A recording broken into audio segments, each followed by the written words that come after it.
你做藝人啦、歌手嘅保安工作啦，都做咗，我知道你有40年啦。咁其實咧起起跌跌裏邊好多嘢發生過嘅，有冇嘢可以同大家分享下咧？其實40年嘅生涯裏邊咁起起落總會有啊，咁就我喺我嘅立場就係其實我做每一個人，無論知名嘅、唔知名嘅、大嘅、細嘅 artist， 其實我哋嘅方針都係一樣㗎啦，都係一個服務嘅行業，我哋嘅態度都係唔會話因為呢個紅啲嘅，我哋特別 take care 啲，呢個冇咁紅嘅，我哋係特別去忽略啲。其實呢個亦都唔係一個正確嘅態度啦，係一個專業嘅角度睇，唔係一個正確嘅態度嚟嘅。咁所有嘅 artist 無論任何嘅 job， 我哋都係一樣咁認真對待。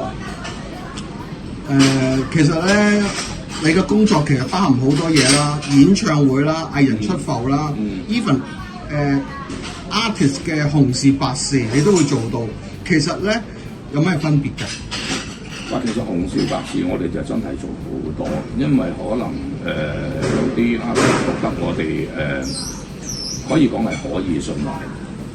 因為其實你知道紅事白事呢類咁樣嘅嘢咧，其實好多中間嘅過程裏邊有一啲嘢係真係唔係咁方便俾外人知道啊，又或者成個工作嘅部署上邊亦都唔能夠太過透明度高嘅。咁喺呢方面可能我哋比較口密嘅，因為我手底下嘅人其實咁多年都習慣咗我哋嘅工作模式，係真係把口要都唔開啊！即係先唔好計你嗰個工作能力係點，你首要條件係你一定要口密，點解的話你乜嘢都唔使做嚇。咁紅事白事呢啲嘢咧，我哋真係做唔少嘅。咁同埋嚟講就亦都有一啲係比較係辛苦啲嘅會嚇。咁其實咧Stanley 喺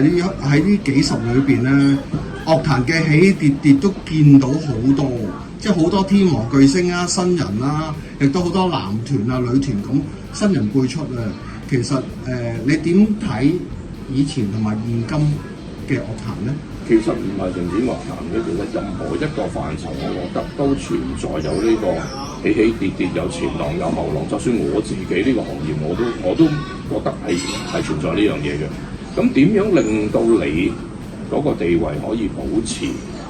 唔好講話唔跌，唔好講話再升級，但起碼你唔好要去呢樣嘢。其實係好睇你嘅工作態度，好睇你對嗰個行業嘅認真嘅程度。其實每一樣嘢，我成日都係咁講嘅，我同我啲同事都係咁講。其實一個行業，你擺相當嘅時間落去，其實你應該有一定嘅return，有一定嘅收穫嘅。無論係